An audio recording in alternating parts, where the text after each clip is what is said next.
Bonjour tout le monde, merci de m'écouter aujourd'hui. J'espère que vous avez passé de joyeuses fêtes de fin d'année et de nouvel an.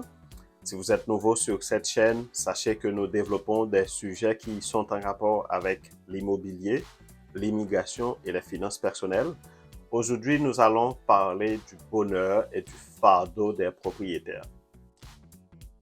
Si vous ne l'avez pas encore fait, je vous invite à vous abonner à cette chaîne, à cliquer sur la petite cloche de notification pour être toujours informé à temps de la publication de nos prochaines vidéos. Et je vous invite à regarder l'entièreté de cette présentation parce qu'il y a toujours de très bons conseils ou des applications intéressantes qui vous sont apportés à la fin de nos vidéos. Aujourd'hui, nous allons parler du bonheur et du fardeau des propriétaires. D'abord, nous allons voir en premier point les avantages d'être propriétaire. Deuxièmement, les inconvénients de devenir propriétaire. Et troisièmement, pourquoi vous avez intérêt à devenir propriétaire si vous ne l'êtes pas encore en 2024. Commençons d'abord par les avantages d'être propriétaire. Nous avons pu relever dans nos recherches 10 avantages qui sont relatés par différents experts en immobilier. Le premier avantage, c'est le taux d'intérêt qui est compétitif.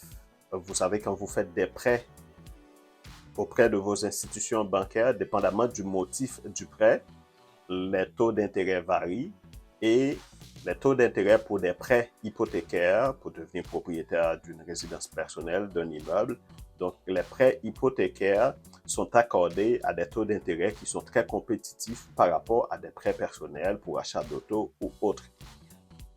Juste exemple, il y a des personnes qui ont des prêts hypothécaires à 3,5, 4,5% dépendamment du profil, pendant que des prêts pour achat d'une auto sont accordés à des taux de 7-8% d'intérêt. Donc, le premier avantage, vous bénéficiez d'un taux d'intérêt qui est très compétitif par rapport aux autres taux d'intérêt pour les autres prêts accordés par les institutions bancaires. Deuxième avantage de devenir propriétaire, vous manifestez un sentiment de fierté, un sentiment d'accomplissement personnel qui psychologiquement est très important comme nouvelle énergie qui vous permet d'affronter beaucoup plus positivement les obstacles et les contraintes de votre vie. Ça n'a pas de prix. Le fait d'avoir pu devenir propriétaire, ça vous lance un signal positif qui vous prépare à affronter les autres difficultés, les autres obstacles. Et vous pouvez vous dire, si vous avez pu devenir propriétaire, vous serez aussi capable d'affronter cette difficulté. Donc, le deuxième avantage, c'est ce sentiment d'accomplissement personnel et de fierté que vous ressentez au moment d'obtenir la clé de votre maison ou la clé de votre immeuble. Troisième avantage, ce changement de statut, devenir propriétaire, vous incite à la discipline financière.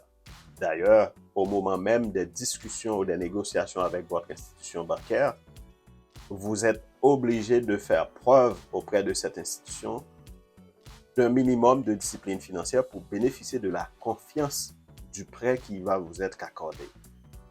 En devenant propriétaire, ce processus, cet effort de démonstration de discipline, vous avez tendance à garder cette discipline, vous avez tendance à renforcer cet esprit de discipline financière parce que vous avez des dépenses à planifier, vous avez des entretiens à faire, vous avez de la maintenance et vous avez dans certains cas des travaux à réaliser ou d'autres projets en fonction de ce changement de statut. Quatrième avantage, c'est une meilleure qualité de vie. Le plus souvent, vous bénéficiez d'une meilleure qualité de vie, vous améliorez votre vie en devenant propriétaire. Parfois pour vous autres, pour votre conjoint et conjointe, pour vos enfants, c'est une meilleure qualité de vie. Pourquoi? Parce que en devenant propriétaire, vous vivez dans un espace le plus souvent qui vous convient le mieux, qui répond à vos attentes, qui répond à vos besoins et qui répond dans certains cas aux particularités de vous et ou de votre famille. Cinquième avantage, en étant propriétaire, vous avez la possibilité de personnaliser ou d'adapter votre résidence principale à vos besoins, à vos intérêts. Par exemple, si vous avez un enfant ou quelqu'un dans votre famille qui a des difficultés, qui est à mobilité réduite, ben, en étant locataire, c'est un obstacle pour la circulation, pour la mobilité de cette personne. Par contre, en étant propriétaire, vous avez beaucoup plus de possibilités d'adapter votre chez vous en fonction de ce besoin de mobilité de membres de votre famille. La personnalisation peut être à la fois pour répondre à un besoin de mobilité, ça peut être aussi pour répondre à vos goûts. La personnalisation vous donne la possibilité d'harmoniser les couleurs, d'harmoniser les équipements pour vous permettre de mieux jouir de cet espace qui est chez vous. Sixième avantage, en devenant propriétaire, vous avez investi un montant qui est votre mise de fonds et l'institution financière vous fait un prêt, le financement, qui vous permet de placer votre mise de fonds dans un objet qui est concret, qui est visible et en général à travers le monde, à travers le temps, sauf des turbulences et des crises sporadiques, en général, un bien immobilier, c'est un bien qui prend de la valeur. Donc, sixième avantage, en devenant propriétaire, l'investissement que vous faites dans de la pierre, de la brique, de l'acier, du bois, etc., c'est un investissement qui prend de la valeur, premier élément. Et deuxièmement, votre dette diminue à mesure de vos paiements hypothécaires. Double avantage. Donc, c'est un élément qui vous garantit une sécurité financière en fonction de l'investissement que vous avez fait. Évidemment, ce n'est pas l'objet de la présentation d'aujourd'hui, mais il y a des critères à respecter quand on achète un bien immobilier pour que ça soit vraiment un bon deal ou un bien qui permet de garantir cette sécurité financière. Mais sixième avantage, c'est la sécurité financière et ça représente, ce bien immobilier représente un élément de votre patrimoine. On va le voir après comme avantage que vous pouvez léguer à d'autres personnes de votre famille. Septième avantage de devenir propriétaire, c'est la possibilité de revenus que vous donne votre résidence principale.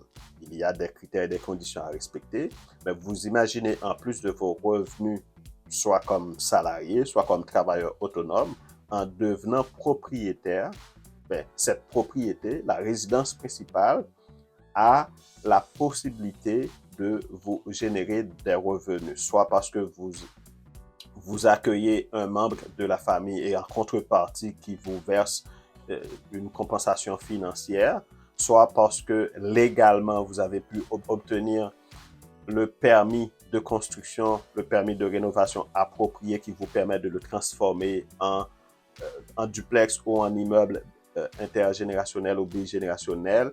Donc, il y a énormément de véhicules qui peuvent vous permettre de recevoir des revenus à partir de votre propriété en devenant propriétaire. Huitième avantage, ben, c'est l'équité. L'équité, c'est la différence entre la nouvelle valeur de votre résidence principale, de votre immeuble, à un moment donné, et le montant restant de l'hypothèque. Par exemple, si vous avez acheté votre résidence principale il y a 10 ans, la dette était de 300 000, ben, 10 ans après, la dette n'est plus 300 000 parce que les versements que vous faites chaque mois ou chaque 2 semaines, dépendamment des modalités de versement, il y a une partie qui est utilisée pour payer les intérêts, certainement, mais une autre partie pour diminuer le capital, la portion capitale de la dette. C'est-à-dire, la dette de 300 000 après 10 ans n'est plus une dette de 300 000. Mettons, cela devient une dette de 250 000 ou de 200 000 après 10 ans. Mais, de l'autre côté, la maison ou l'immeuble, votre résidence principale, ne vaut plus le prix d'achat d'il y a 10 ans. Au minimum, selon plusieurs observateurs, un bien immobilier augmente en valeur de plus de 2% par année. Donc, après 10 ans, imaginez la prise de valeur de votre immeuble. Donc, la différence entre la nouvelle valeur marchande de votre immeuble et la dette restante du montant de financement vous donne un montant de l'argent que vous pouvez mobiliser à d'autres fins. Donc, cette équité est très, très importante parce que c'est un levier que vous pouvez utiliser pour réaliser beaucoup de projets. Évidemment, il y a toujours des conditions et des critères à respecter. Neuvième avantage, c'est l'avantage fiscal qu'une résidence principale représente. En devenant propriétaire de votre résidence principale, au moment de la vente de votre résidence principale, l'équité ou le gain en capital, c'est-à-dire le prix de vente moins le prix d'achat, avec quelques frais qui sont ajoutés, qui ont été amortis. On ne va pas entrer dans les mécaniques de cette opération financière, mais en gros, la différence entre le prix que vous avez acheté et le prix que vous l'avez vendu, si vous faites 100 000 de bénéfices, ce montant, c'est un montant qui est exempt de taxes comme gain en capital parce que vous l'avez utilisé comme résidence principale. Donc, c'est un avantage fiscal intéressant parce que vous bénéficiez de l'exemption de taxes pour résidence principale au Canada et je pense que dans beaucoup d'autres pays, cet avantage fiscal est aussi en vigueur. Il y a aussi l'avantage fiscal quand vous décidez à un moment donné de transférer ce bien qui est votre résidence principale à votre époux ou à votre épouse. Donc, il y a des conditions à respecter évidemment, mais ces opérations se font sans impact fiscal, sans que vous ayez à payer des taxes sur le gain en capital. Alors que pour tous les autres investissements, pour toutes les autres activités qui vous génèrent des revenus ou des bénéfices ou des gains, vous avez l'obligation de payer des taxes sur ces gains reçus. Mais dans le cadre d'une résidence principale, le gain que vous faites en vendant votre immeuble, qui a été votre résidence principale, vous êtes exempté de payer des taxes. 10e avantage de devenir propriétaire, je rappelle, si vous venez de commencer à regarder cette vidéo, nous sommes en train de parler du bonheur et du fardeau des propriétaires. 10e avantage d'être propriétaire, c'est la possibilité d'utiliser une portion de votre résidence principale comme bureau dans le cadre de personnes à profession libérale ou dans le cadre de propriétaires qui sont travailleurs autonomes. Et cette utilisation à des fins de bureau pour travailleurs autonomes ou pour l'exercice de certaines professions libérales vous donne un ensemble d'avantages financiers et fiscaux. Évidemment, il y a des conditions et des critères à respecter. Donc, ces 10 avantages constituent ce que nous appelons le bonheur d'être propriétaire de sa résidence principale, parce que c'est un ensemble d'avantages. Quand vous les mettez tous ensemble, cela vous réconforte, cela vous récompense d'avoir fait l'effort nécessaire pour devenir propriétaire de votre résidence principale. Évidemment, vous l'avez déjà anticipé quand nous présentions les 10 avantages de devenir propriétaire. Il y a des responsabilités qui sont inhérentes au statut de devenir propriétaire. Mais je rappelle que, par exemple, au Canada, Statistique Canada, parlant des avantages de devenir propriétaire, Statistique Canada a noté qu'un chez-soi n'est pas qu'un simple toit au-dessus de sa tête. Il peut aussi être source de sécurité, de dignité et d'identité. Statistique Canada continue. Au Canada, les logements résidentiels représentent plus du 5e du patrimoine national. Les logements résidentiels représentent plus du 5e du patrimoine national. Donc, Statistique Canada, dans ce document de rapport, conclut, renchérit que la résidence principale a une valeur symbolique qui va au-delà du simple toit sur sa tête. Et cette importance de devenir propriétaire vaut aussi dans d'autres pays.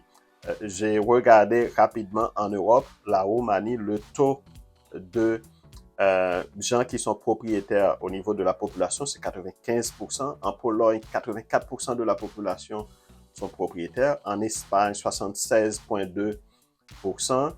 Et en France, en 2021, 57,7% des ménages, soit 17,6 millions de Français étaient propriétaires de leur résidence principale. En 2021, 17,6 millions de Français, environ 57,7% des ménages étaient propriétaires de leur résidence principale. Selon le ministère de la Transition écologique et de la cohésion des territoires, aux USA, c'est la même réalité. 64,8% de la population états-unienne était propriétaire d'une maison aux États-Unis en 2018. 64,8%.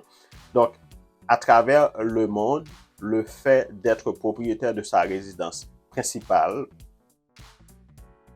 procure un ensemble d'avantages qui sont très intéressants. Évidemment, dépendamment de son profil, il y a certains avantages qu'on peut beaucoup plus maximiser que d'autres. Maintenant, quels sont les inconvénients? En quoi être propriétaire est aussi un fardeau? Le titre de la présentation, c'est « Bonheur et fardeau des propriétaires ». En quoi est-ce un fardeau? J'ai utilisé le mot fardeau, peut-être que c'est trop fort, mais être propriétaire génère un ensemble d'inconvénients. Le premier, c'est la gestion des dettes, parce que vous avez certainement, si vous n'avez pas suffisamment de moyens financiers pour payer comptant votre acquisition de votre résidence principale, vous aviez certainement contracté une hypothèque, un mortgage aux États-Unis, une dette auprès d'une institution financière ou auprès de particuliers qui sont accrédités, dépendamment du pays, dépendamment des conditions, mais vous avez certainement contracté une dette pour faire l'acquisition de votre résidence principale et cette dette, vous devez la rembourser.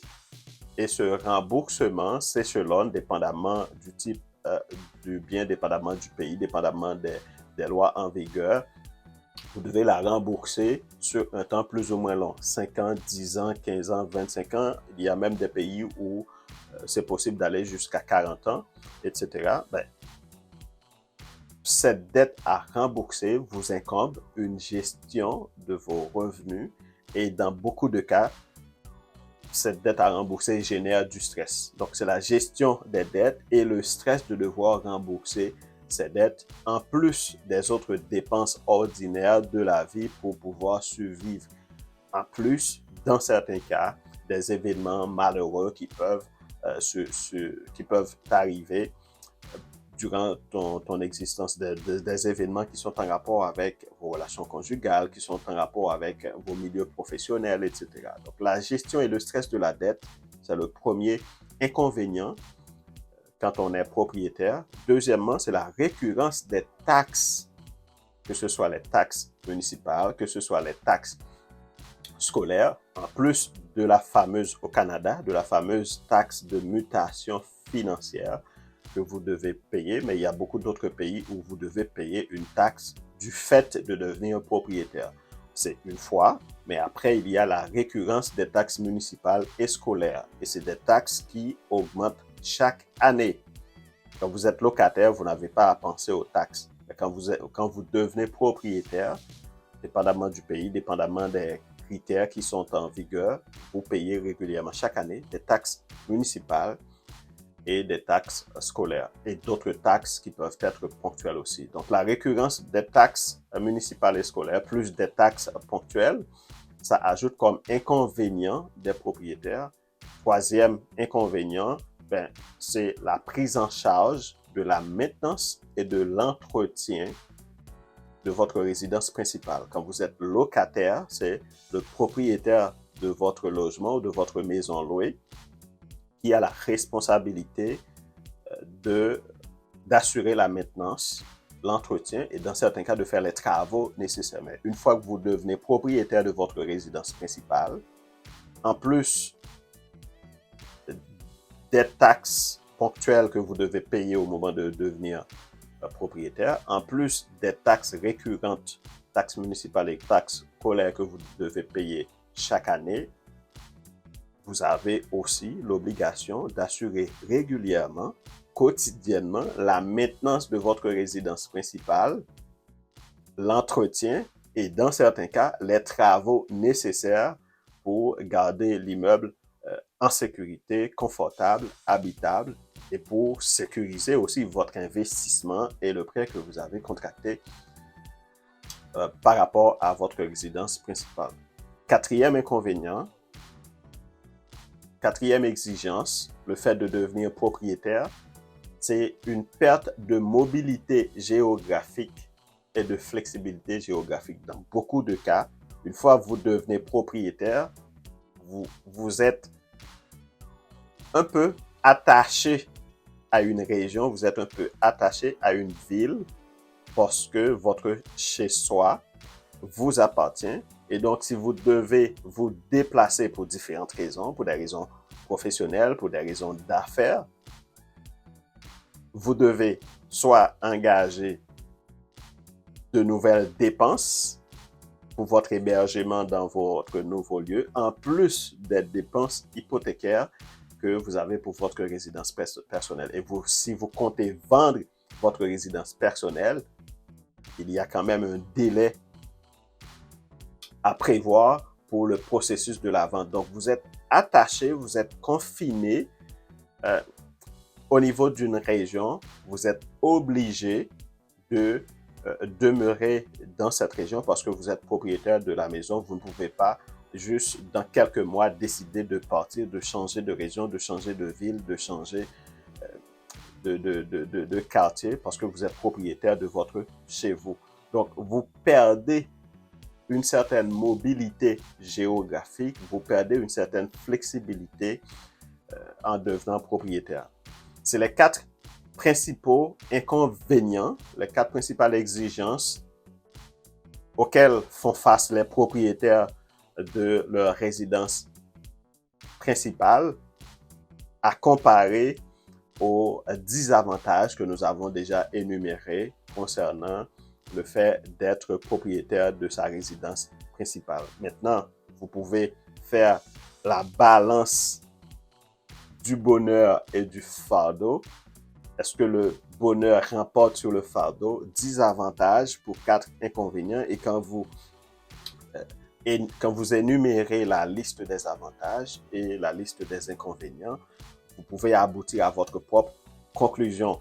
Mais ce que nous constatons, notre expérience, nous sommes certains que vous avez beaucoup plus intérêt, c'est la troisième partie de la présentation, vous avez intérêt à devenir propriétaire parce que l'ensemble des avantages que procure le fait d'être propriétaire dépasse largement, compense les inconvénients et les exigences que génère le fait d'être propriétaire de sa résidence principale.